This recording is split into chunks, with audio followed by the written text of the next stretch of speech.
Hello and welcome to August's Book Picks of the Month. I'm Mike Deaton, Ligia's with me, and we've got a couple of great books that I think you're going to love. I'm going to let Ligia kick us off with her book of the month for August.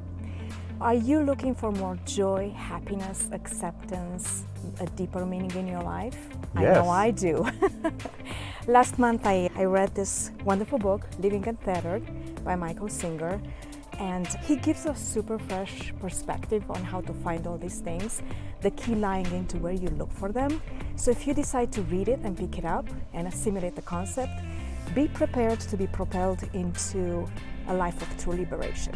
Okay, nice. I've also read that book, as well as one of his other books. And I love Michael Singer. He's got some great life philosophies and practices on spirituality. And yeah, really eye-opening but simple concepts. Love it. Great book.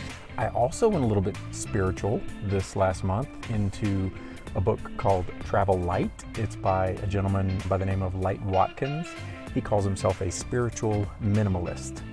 And Light's been a meditation teacher for 20 years / spiritualist. He also practices physical minimalism, where I believe everything he owns fits into a very small backpack.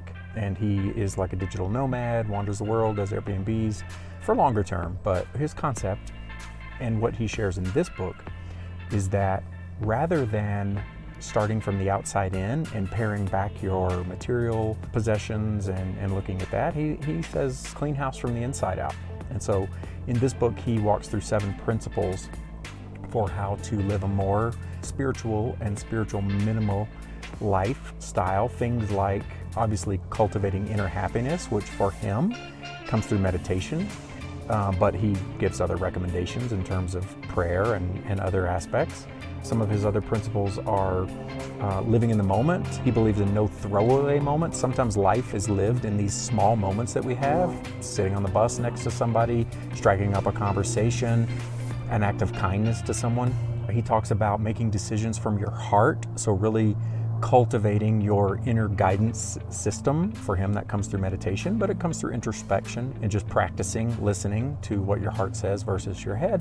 Also, one of his principles that I really liked was leaning into discomfort, learning to be comfortable with discomfort, because growth comes when you leave your area of comfort or your zone of comfort. And so, yeah, really great book. It was an easy read, not necessarily groundbreaking principles, but presented in a light manner, true to his name.